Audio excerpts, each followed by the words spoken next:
tentang jamur. Tapi pesan moral apa yang dapat anak ibu ambil dari jamur, dari dongeng tadi? Apa tadi yang terakhir? Pulaui itu kenapa dia dikucilkan? Nah, walaupun dikucilkan, tetapi dia berhasil membuktikan siapa dirinya.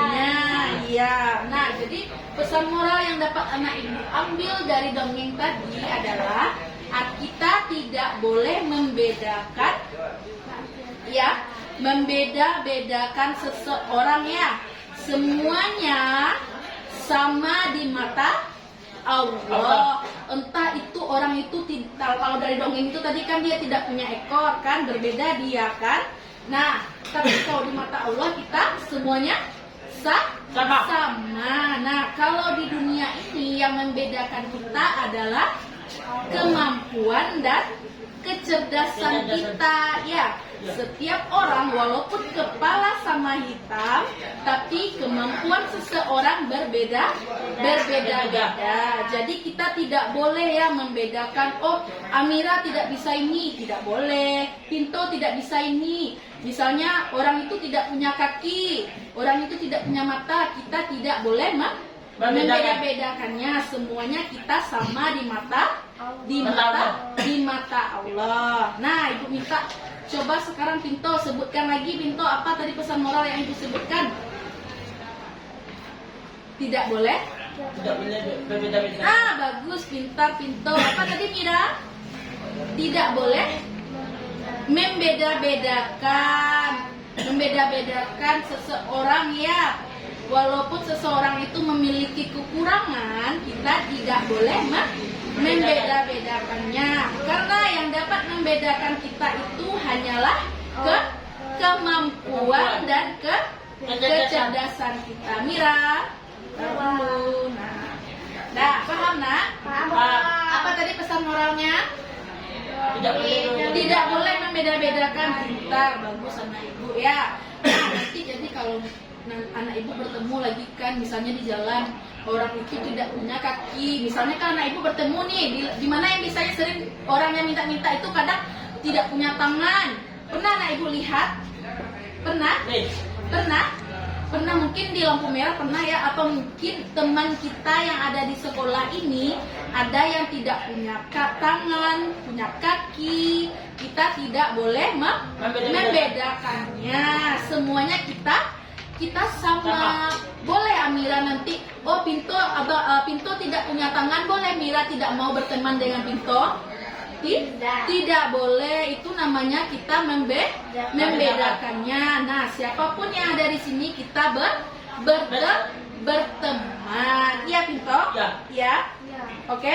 Paham? Nah, selanjutnya dongeng tadi tentang jamur. Nah, anak ibu lihat ini kan, mana yang jamur itu? Siapa yang bisa tunjukkan ke depan? Coba Mira tunjukkan yang mana yang jamur Mira. Wah, bagus, pintar Mira, berani maju ke depannya. Ayo tunjukkan yang mana jamur ya. Bagus, yang mana lagi? Yang mana lagi? Apakah ini jamur? Iya. Nah, ini semua adalah jamur. Kalau ini apa? Pohon. Nah, berarti jamur ini tumpang hidup di pohon. Nah, tandanya itu adalah tempat yang lembab. Bagus, tos dulu. Bagus. Gambar berikutnya, lihat lagi.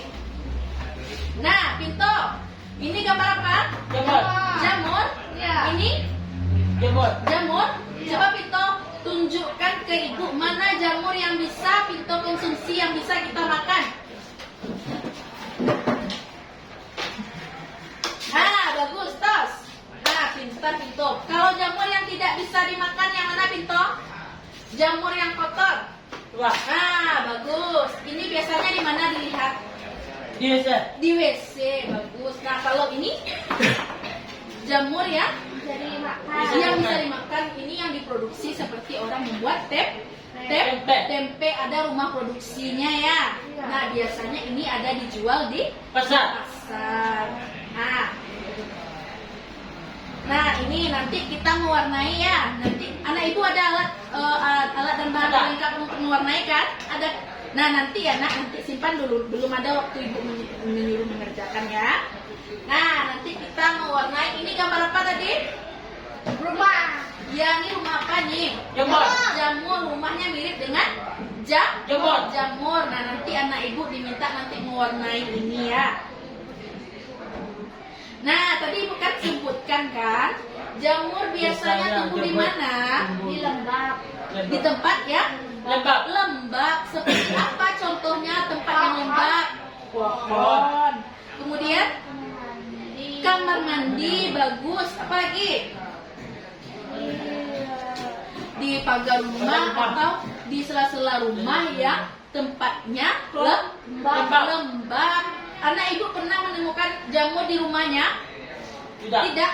Bagus. Tandanya anak ibu sudah sering membersihkan lingkungannya, sudah mau menjaga kebersihannya.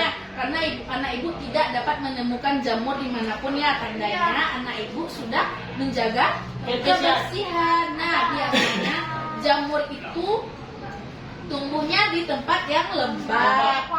Pohon ini pohon? Iya. Nah ini jamur. Kenapa jamur bisa tumbuh di pohon? Karena dia Lembab. Kenapa lembab? Karena sering Karena sering apa? hujan. Nah, karena sering terguyur hujan. Ya. Iya. Sama dengan dongeng yang tadi kan? Iya. Kenapa Pulaui tidak punya ekor?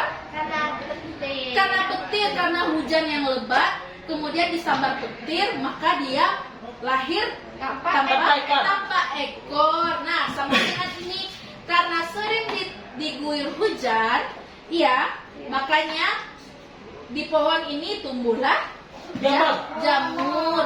Atau mungkin di kamar mandi. Nah, tempat kamar mandi itu kan adalah tempat yang lembab kan? Ya.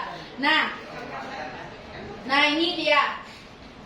Ini adalah contoh dinding kamar mandi yang dihinggapi oleh jamur ya. Mungkin anak ibu beranggapan, oh ini lumut bu. Bukan, ternyata itu adalah jamur. Nah, kalau anak ibu tidak mau membersihkan WC atau kamar mandi, maka anak ibu nanti akan terkena penyakit. Seperti apa ya penyakitnya? Pernah anak ibu melihat orang tuanya yang terkena penyakit seperti ini? Pernah? Tidak. Nah ini kakinya karena terkena jamur, makanya dia alergi, makanya seperti ini ya kulit kakinya menjadi seperti ini ya. Sama dengan ini, biasanya ini orang-orang tua kita, nenek-nenek kita atau orang tua kita di rumah, kalau misalnya sudah terkena jamur, mungkin tanpa kita sadari, kita tidak sadar nih, kita masuk kamar mandi, ternyata ada jamur di sela-sela itu. Tanpa kita sadari, kita bersentuhan atau mungkin kita injak. Nah, akibatnya nanti kita akan gatal-gatal. Ya, pernah anak ibu seperti itu? Tidak, bagus. Makanya kita harus sering menjaga kebersihan. Nah, kalau sudah seperti ini, kita harus mengobati